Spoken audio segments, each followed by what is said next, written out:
जमीन से 480 फीट ऊंचे 4500 साल पुराने इस पिरामिड के अंदर ऐसा क्या था जिसको सिर्फ देखने के लिए रिसर्चर्स ने एक रोबोटिक कैमरा पिरामिड के अंदर भेजा।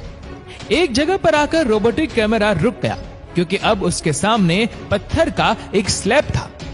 रिसर्चर्स का मानना था कि इस स्लैब के पीछे जरूर कोई ऐसा राज छिपा है जो पिछले 4500 सालों से दफन है। ये राज इनको हर कीमत पर जानना था, इसलिए उन्होंने रोबोट के आगे एक ड्रिल मशीन लगाई जिसने उस पत्थर के स्लैब में बारीक छेद कर दिया। अब इस छेद के अंदर एक कैमरा भेजा गया जिसने स्लैब के उस पार ऐसा मंजर देखा जो पिछले 4500 सालों से किसी ने भी नहीं देखा था।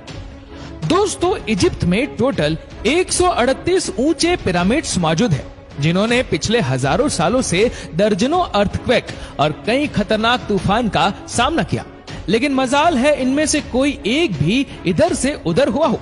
इनमें से सबसे ऊंचा और बड़ा pyramid the great pyramid of Giza कहलाता है और इस पिरामिड की बेस का एरिया 13 एकड़ है।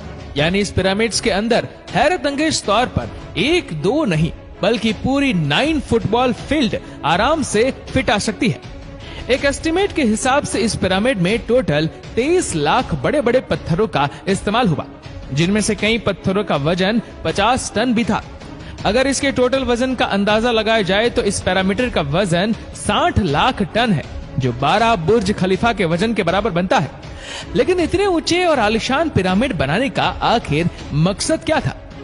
हजारों साल पहले जब इंसान के पास कोई टूल्स भी मौजूद नहीं थे, तब इन पिरामिड की दीवारों को कैसे इंच बाय इंच लेवल किया गया, कैसे 50 टन वजनी पत्थरों को स्क्वायर शेप में काटकर बगैर क्रेन के ही 480 फीट ऊंचाई तक पहुंचाया गया, और इनको बनाने में ऐसे कौन से इंजीनियर्स का हाथ था जिन्होंने इन पिरामिड्स को अर्थक्वेक प्रूफ के साथ साथ इनकी तमाम साइड को एग्जैक्टली 51.5 डिग्री के एंगल पर सेट किया।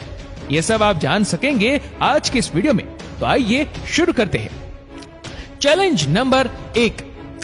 कई सदियों से मुख्तलिफ रिसर्च टीम इस पिरामिड्स कंस्ट्रक्शन टेक्निक जानने के लिए सिर पकड़कर बैठी थी कि आखिर इस पिरामिड की हर side exactly north, south, east और वेस्ट पर बगैर कंपास के कैसे सेट की गई होगी।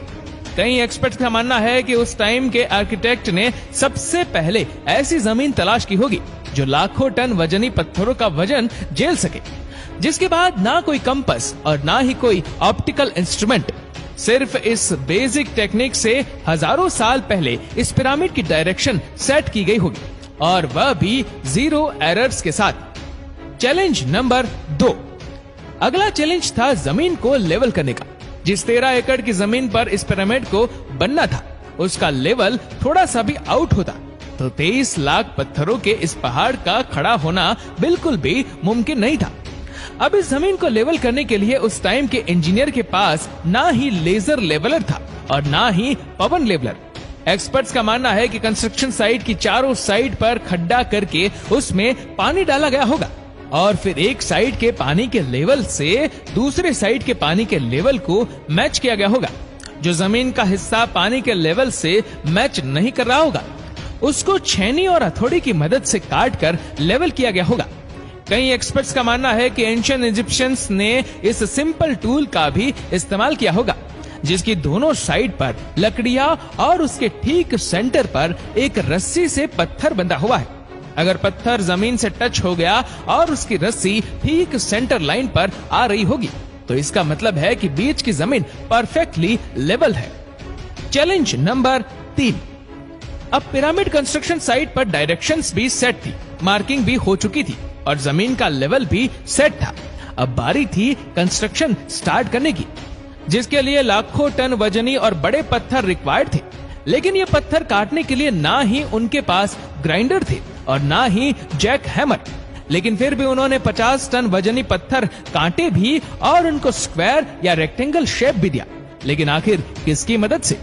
जी हाँ, यही वह सिर्फ एक टूल था जिसकी मदद से पत्थरों को काटा गया। एक्सपर्ट्स का मानना है कि पिरामिड्स की कंस्ट्रक्शन पर इस्तेमाल होने वाली छेनी सिर्फ कोपर से ही नहीं बनी थी, क्योंकि उनको भी ये बात मालूम थी कि कोपर नरम होता है और पत्थर नहीं काट सकता। इसलिए इसमें एक केमिकल आर्सेनिक भी शामिल किया गया था। कॉपर और आर्सेनिक से बनाई जाने वाली ये छेनी लकड़ियों के हथौड़ों से पत्थरों पर ठोकी जाती थी और कई घंटों की मेहनत के बाद बड़े बड़े पत्थर शेप में लाई जाती थी। Challenge number 4।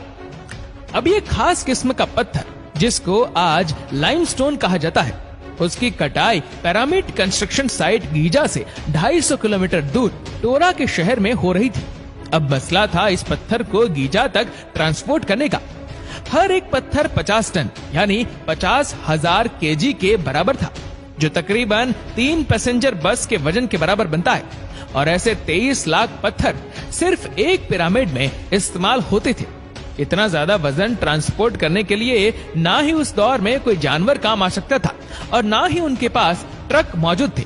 अगर आजकल के जदीद दौर में भी ये काम करना पड़े तो ट्रांसपोर्ट कंपनी का अच्छा खासा टफ टाइम आएगा। हैरतअंगेज तौर पर यह काम वर्कर्स और कश्तियों की मदद से किया गया। जी हाँ, टोरा और गीजा के दरमियान मौजूद रिवर का फायदा उठाया गया और बड़ी बड़ी कश्तियों में पत्थर लाद कर पिरामिड साइट पर पहुंचाए गए। एक्सपर्ट्स का मानना है कि यह काम इतना आसान नहीं था। शिफ्ट में इतने बड़े पत्थर की लोडिंग और अनलोडिंग में कम से कम भी 500 मजदूरों की आर्मी एक ही वक्त में लगाई गई होंगी। Challenge number 5।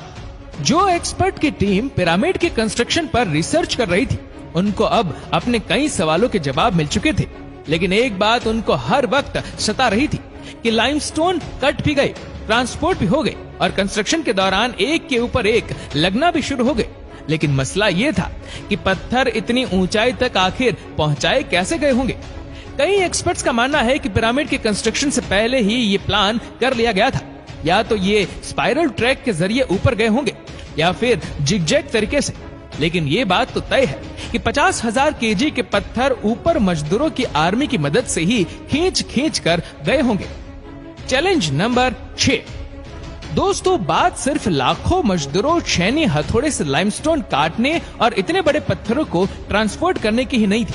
इस पिरामिड्स के अंदर कंपार्टमेंट, उनके अंदर जाने का रास्ता और कई छोटी छोटी सुरंगें भी बनाई गई थी। बाकी सब चीजें तो ठीक थी, लेकिन एक चीज एक्सपर्ट्स को हैरान कर गई और वो ये थी कि कंपार्टमेंट के अंदर जो पत्थर इस्तेमाल हुआ था वह लाइमस्टोन नहीं बल्कि ग्रेनाइट था। जी हाँ, ग्रेनाइट एक ऐसा पत्थर है जो डायमंड के बाद दुनिया का सबसे सख्त तरीन स्टोन माना जाता है। आजकल के मॉडल दौर में भी ग्रेनाइट बड़े बड़े मशीन की मदद के सिवा काटा ही नहीं जा सकता। दुनिया भर से कई आर्कियोलॉजिकल एक्सपर्ट्स को पिरामिड का विजिट भी करवाएगा, लेकिन किसी को भी इस बात का सुराग नहीं मिला कि 4500 साल पहले इजिप्शियन ने ग्रेनाइट जैसे ठोस पत्थर को इतनी सफाई से कैसे काटा था। आखिरकार कई सालों के बाद एक्सपर्ट्स ने इस मिस्ट्री को भी सॉल्व कर दिया। इजिप्शियंस ने ग्रेनाइट को इतनी सफाई से एक ऐसे आरे से काटा था जिसके दांत ही नहीं थे। जी हाँ, बगैर दांत वाले इस आरे के दोनों साइडों पर वजन डालकर इसको ग्रेनाइट पर चलाया जाता था और बीच में बजरी डाली जाती थी।